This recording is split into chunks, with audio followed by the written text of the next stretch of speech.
Describe your dad a little bit. He was my love of my life. I remember one time I had a toothache, and it hurt so bad. So I went out and sit under the tree with Dad, and he tried to pull it out with the pliers, but he didn't get it out. But I was always with Dad. And we went out in the field, and I'd sit back on the old planter. We had a horse-driven potato planter, and I had to sit on the back, and it had a little circle thing with partitioned off, and you had to put a piece of potato in every one of them, and I sit out there, and we planted potatoes together.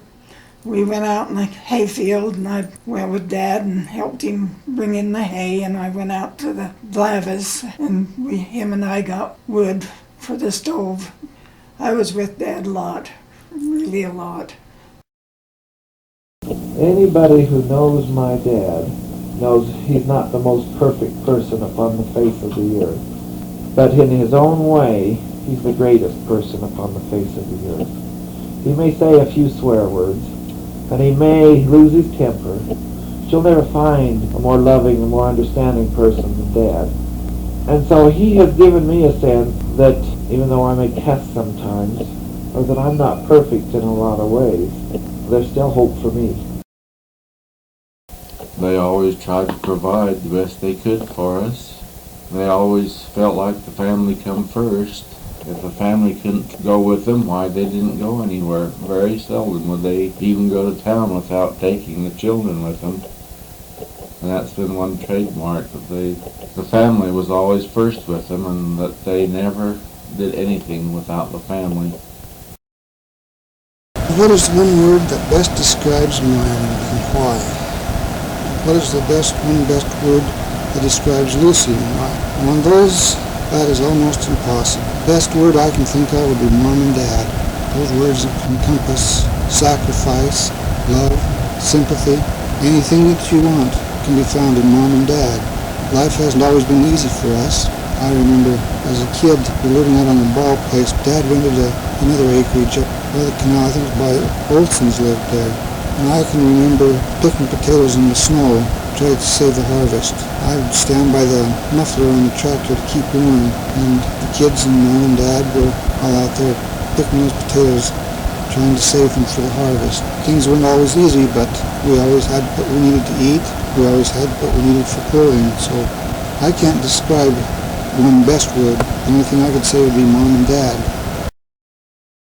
Dad gave everything he had to us kids, and I don't think that we can say that we missed anything. Life, even though we had very little material things, we never lacked in having the things that we really needed to stay alive. Well, I think that the thing that I'd remember is that they had their kids' welfare. That come first. If we needed shoes, we had shoes. They went without. If I could say that one thing that really helped us along was that they were with us all the time. I mean, they didn't go to shows and leave us home. If there was a show went to, they took us with them, and they didn't go out and party, leave us kids home. We were just a tight family. For days I have pondered what to say, and I have made many mental notes, but couldn't settle on a theme. Last night was a sleepless night. As I lay meditating, I visualized Dad talking to the Savior. He seemed to be embarrassed, and he seemed to be protesting about the good things the Savior was saying about him. I got out of bed and opened the scriptures to Matthew 25, verse 34 and 40, and the theme fell into place. And he shall set the sheep on his right hand, but the goats on the left. Then shall the king say unto them on his right hand, Come ye blessed of my Father, inherit the kingdom prepared for you from the foundation of the world. For I was an hungered, and ye gave me meat, and I was thirsty, and ye gave me drink. I was stranger, and you took me in. Naked, and you clothed me. I was sick, and ye visited me. I was in prison, and you came to me. Then came Dad's answer, saying, Lord, when saw we thee and hungered and fed thee, or thirst and gave thee drink? When saw we thee a stranger and took thee in, or naked and clothed thee? Or when saw we thee sick in prison and came unto thee? And the king answered and said unto him, Verily I say unto you, inasmuch as ye have done it unto one of the least of these, my brethren, ye have done it to me. And there was a large book, a book of life, and it was Dad's book. And in the book were many letters, thousands of letters of gratitude, letters from hundreds of widows concerning coal and wood, shoveling of walks, driveways, fixing plumbing, thawing plumbing, carpentry. There were letters from transients along the railroad with whom Dad had shared his lunch or a dime. There were letters from Mr. Zazueta, our Mexican friends from down the street when I was a boy, thanking him for befriending him in a cruel world that made fun of those that might have the skins of our color. There were letters from employers congratulating him on his hard work, his loyalty, and his honesty. There were letters from school children, especially those that had been picked on, or those that might have lost parents or were suffering from some other handicap.